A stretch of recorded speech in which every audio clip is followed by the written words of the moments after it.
नमस्कार, मैं ब्रह्मदत्त दुबे हूं। आप सागर एक्सप्रेस न्यूज का ये खास कार्यक्रम देख रहे हैं। सागर में जैन समाज दो फाड़ है और पत्रकांड का ये मामला गरमाया है।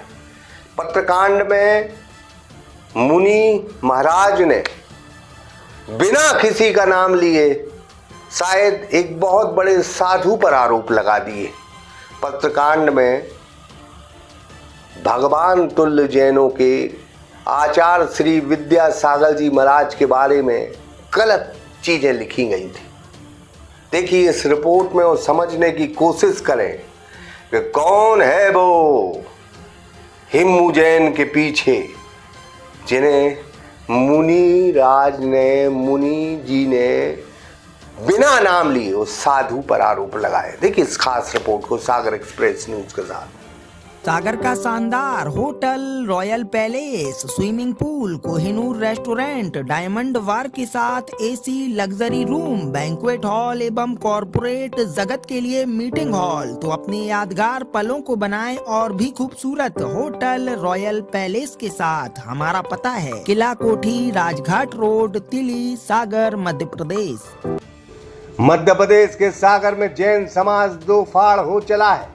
एक तरफ चतुर्मास ग्रुप है तो दूसरी तरफ सकल दिगंबर समूह है, जो समाधिस्थ आचार्य श्री विद्यासागर जी महाराज को ही सब कुछ मानता है। अब परम पूज्य निर्यापक श्री 108 योग सागर जी महाराज और मुनि श्री 108 निर्भीक सागर जी महाराज ने पत्रकांड में एक अहम खुलासा किया है और निर्भीक सागर जी महाराज ने बिना किसी साधु का नाम लिए बेहद गंभीर आरोप लगा दिए हैं। उनका कहना है कि मेरे भगवान आचार्य विद्यासागर जी महाराज के इस पत्रकांड में आंसू आ गए थे। वजह थी जब उन्हें मालूम चला कि कोई अपना अंग ही बगावत कर रहा है तो वो दुखी हो गए और उसी दिन से उन्होंने तय कर लिया था कि अब इस जमाने में हमें नहीं रहना है, और वो ठीक 1 साल बाद समाधिस्थ हो गए। गुरुजी, पत्र आपने पढ़े होंगे। हाँ। किस तरह की बात, किसके लिए लिखा गया है, सब कुछ के बारे में आपको शायद आपने क्या पढ़े क्या? पढ़े लोग। तो मूल रूप से ज्येष्ठ मुनिराज के बारे में बोला, जो नवाचार आचार्य श्री समय सागर जी हैं, निर्यापक श्रवण योग सागर जी और आचार्य महाराज तक को नहीं छोड़ा। माने हम सभी जीवंत परिकल्पना करते हैं कि भगवान है, हम सिर्फ उनके कारण आए। आपने अगर हमारा पूर्व का वक्तव्य सुना होगा, हमारे दिल में इस चीज का मलाल था। हम जब सिरपुर पहुंचे, हमारा चातुर्मास हम भूमिका बनाते हैं कुछ समय के बाद, तो नहीं देवी नगर चातुर्मास था। हमें बुलाया गया कि आप सब लोग 5 मुनिराज थे, आप बिहार कीजिए दिवाली के पश्चात दोष पे। जौलपुर तक के संकेत है, जौलपुर नहीं पहुंच पाए, नागपुर तक के संकेत पहुंच गए हम लोग को कि नागपुर तक पहुंचो। नागपुर नहीं पहुंच पाए, तुरंत संकेत पहुंच गया हम लोगों को कि आप सिरपुर आइए महाराष्ट्र, वहाँ गुरु महाराज थे। तो गुरु महाराज बड़े इस चीज़ को लेकर बहुत दुखी थे और हम उनसे बोला करते थे कि भगवान, सब लोगों का ध्येय है, उद्देश्य है, लक्ष्य है मोक्ष जाने का, स्वर्ग जाने का। हमने इस उद्देश्य से दीक्षा नहीं ली। ये बाना जो हमने पहना है दिगंबरत्व का, आपने हमें दिया है ये स्वरूप। हमारा लक्ष्य, हमारा उद्देश्य सिर्फ यही है कि हम आपकी चरणों की रज पाना चाहते हैं। इस उद्देश्य से हम उनके पास रहे। चूंकि उसी समय यहाँ उस अभियुक्त को अरेस्ट किया गया, रवि हाथों पकड़ा गया, उसके पास पत्र पकड़े गए, तब उसने भी बयान दिए अपने। ये हिम्मू करके था ललितपुर का, तो उसने ध्यान दिए कि हम किन के निर्देशन में, किन के मार्गदर्शन में ये सब काम करते हैं। तो वो वाकया आपको बताना चाहते हैं, बड़ा दर्दीला है। उस चीज पे लोगों ने अंगुली भी उठाई कि साधु रोते नहीं है, मुनि रोते नहीं है, लेकिन उनके दर्द की वेदना थी जैसे किसी माँ के 10 पुत्र हैं, अगर एक बेटा भटक जाए तो उसको रास्ते पर लाने का प्रयास करते हैं। जैनिज्म में, जैन दर्शन में स्थितिकरण शब्द हुआ करता है कि उसको अपने पद पर स्थिर रखना, स्थितिकरण शब्द कहते हैं उसको। वो विचलित होगा, उसको स्थिर करना। गुरु महाराज को सब पता चल गया था कि ये व्यक्ति है और इनके द्वारा ये सब कार्य हो रहा है, लेकिन गुरु महाराज ने बोला किसी साधु का नाम नहीं आना चाहिए यहाँ FIR में। अगर वो साधु का नाम आ जाता तो आज स्थिति देखने सुनने न मिलती हम लोगों को। उनका उद्देश्य था कि दिगंबरत्व बदनाम ना हो जाए, लज्जित ना हो जाए ये दिगंबरत्व। ये यथाजात जिंदगी है, भगवान का स्वरूप है ये बदनाम ना हो जाए। उद्देश्य सिर्फ एक रहा, लेकिन उसका नाजायज फायदा उठाया गया। ये कटु सत्य है। गुरु जी के प्रति इतना असभ्य भाषा का उपयोग हुआ, वो सब आपने पढ़ा सुना समझा। ऐसा कोई दुश्मन भी नहीं कर सकता जिस अपने वालों ने ऐसा किया। और हम जान करके भी अनजान बने थे, हमें उन्होंने बता दिया था, क्योंकि वो हमें समझा रहे थे कि देखो तुम्हें अन्यत्र विहार करना है, अब बहुत हो गया, हम सहन नहीं कर पाएंगे। हमने उस वीडियो, उस 22-23 मिनट के वार्तालाप में जो वक्तव्य दिया, वो चीज़ हमने इंगित की है कि गुरु जी की जब आंखों में आंसू है, बहुत हो गया, चलो छोड़ के इस दुनिया को। ये पिछले कुछ दिनों से आपके समाज में आपके जो अनुयायी हैं, दो पक्ष चल रहे हैं, वो मामले पुलिस तक पहुंच रहे बार बार। तो ये क्यों हो रहा है, क्या है इसके पीछे? अब इसके पीछे कहीं ना कहीं एक धर्म गुरुओं के द्वारा विसंगति है मूल कारण। और जो उनको प्राथमिक रूप से प्रयास करना चाहिए कि अपने गुरु के बारे में अगर कोई व्यक्ति गलत बोलता है तो हमारा पहले एक नैतिक कर्तव्य हुआ करता है कि गुरु के बारे में अगर कोई व्यक्ति गलत बात करता है तो उस बात को उसको समझाना चाहिए, ना कि उसको प्रोत्साहन देना चाहिए। बल्कि जो जिनके माध्यम से ये किया गया बहुत सीनियर पर्सन है वो, हम तो उनके सामने बच्चे हैं। चिर दीक्षित मुनिराज हैं, तो वो थोड़ी सी इस चीज़ का थोड़ा सा दिल में लगता है कि अगर ऐसा प्रयास अगर धर्म गुरु नहीं करेंगे, सीनियर पर्सन नहीं करेंगे, तो ये बच्चों का खेल नहीं है। और सामाजिक जो बंधु हैं उनको तो आप जिस राह पे, जिस मोड़ पे ले जाओगे तो वो तो चले जाएंगे, सब सरल परिणामी है। मूल बात यह है कि आप उनको जैसा ढालना है, जैसे कच्ची मिट्टी का घड़ा है, कोई जिस जैसा आप स्वरूप दोगे वो उस रूप निर्मित हो जाएगा, उसका आकार। कहीं ना कहीं मिस्टेक उनकी भी है। और ये चीज़ विगत 15-16 महीनों में गुरु जी के जाने के पश्चात ज़्यादा देखने मिल गई। गुरु जी के सामने तो सब नतमस्तक रहते थे, क्योंकि वो जगत में उनका एक अपना एक अलग स्थान था। सभी व्यक्ति उनको सम्मान की दृष्टि से देखते थे। लेकिन उनके जाने के पश्चात सबके हंसी बुलंद है। अच्छा, क्या उद्देश्य रहा हुआ है लोगों का इस तरह की विद्रुपता सामने आने का? जहाँ तक हम ऐसा मानते हैं, कहीं ना कहीं उनकी योजना या उनकी उत्कंठा या अभिलाषा सर्वोच्च स्थान तक पहुंचने की रही होगी।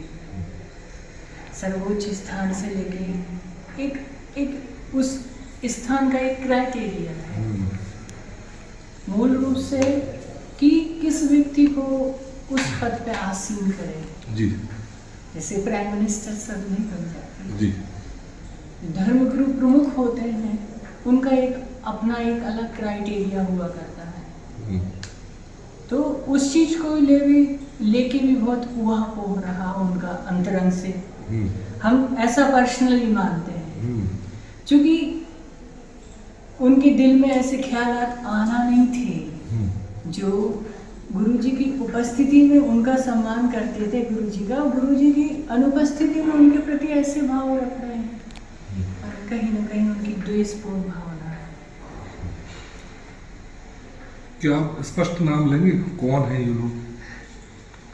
आप सब समझते हैं सारा, यहाँ शायद कोई ऐसा व्यक्ति नहीं होगा सागर शहर में कि जो समझता नहीं हो इस चीज को कि वो व्यक्ति कौन है।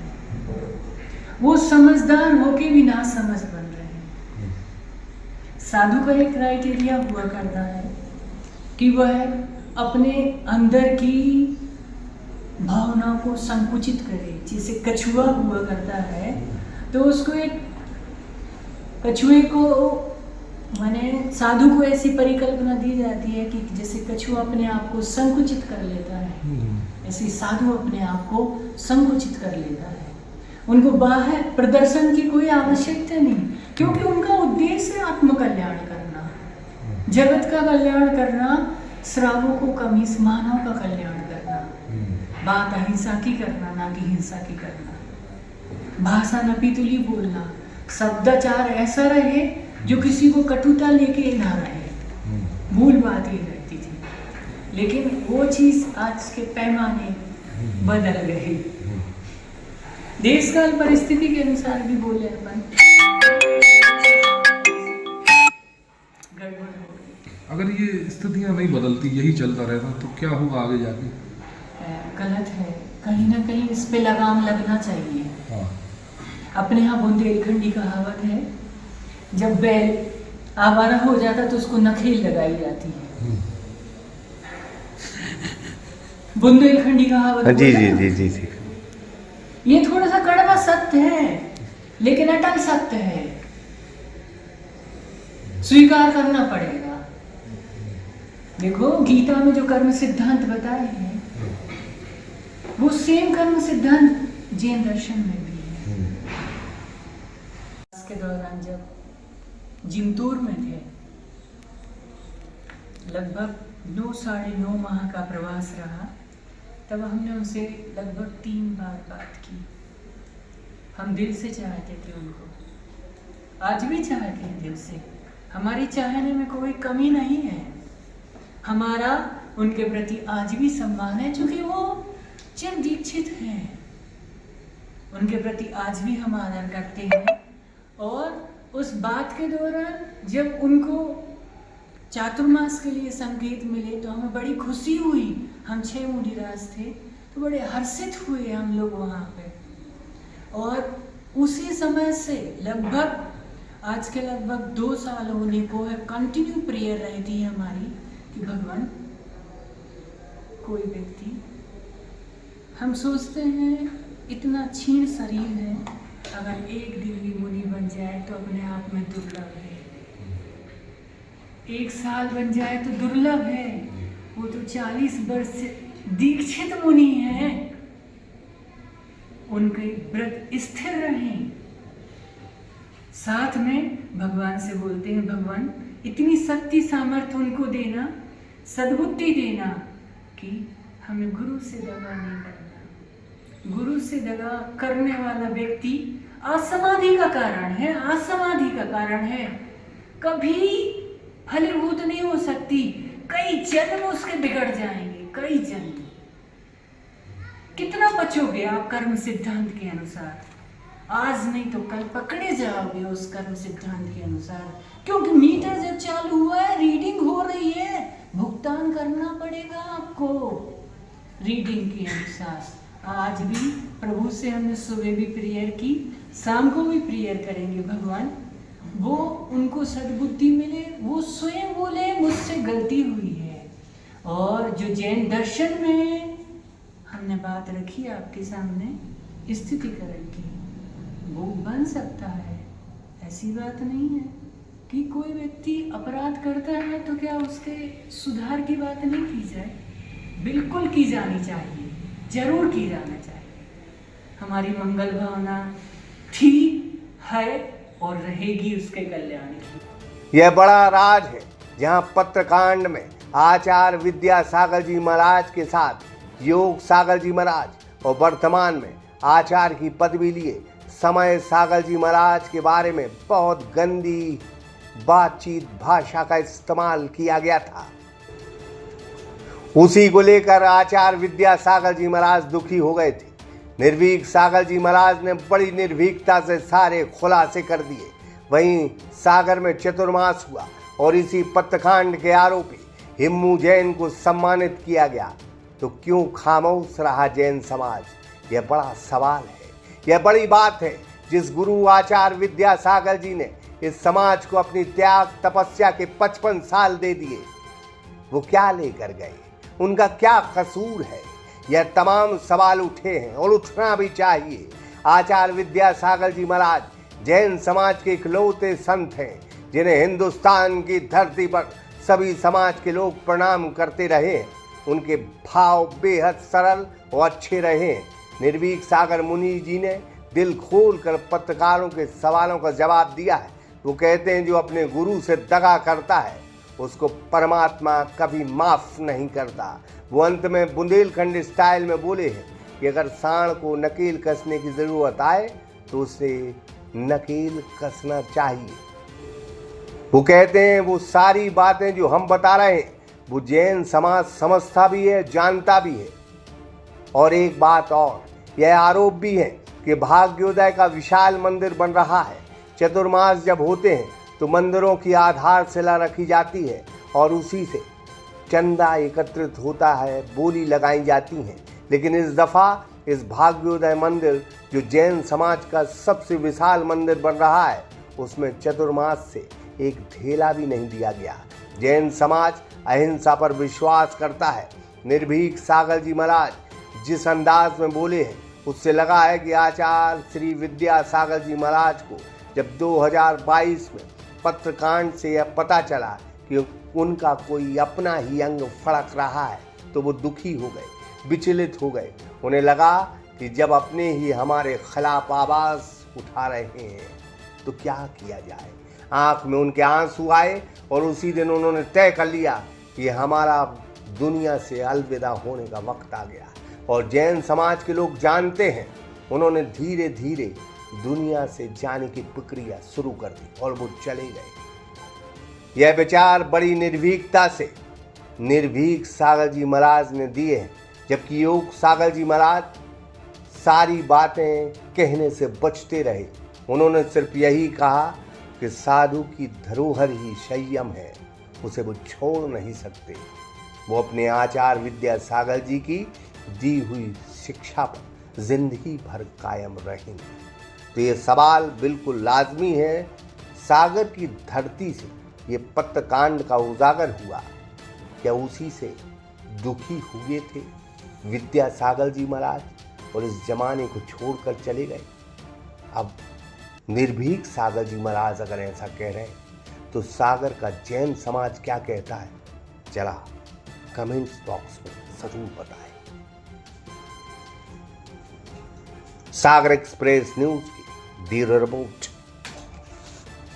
सागर का शानदार hotel, royal palace, swimming pool, Kohinoor restaurant, diamond bar के साथ AC luxury room, banquet hall एवं कॉरपोरेट जगत के लिए मीटिंग हॉल। तो अपने यादगार पलों को बनाएं और भी खूबसूरत होटल रॉयल पैलेस के साथ। हमारा पता है किला कोठी, राजघाट रोड, तिली, सागर, मध्य प्रदेश।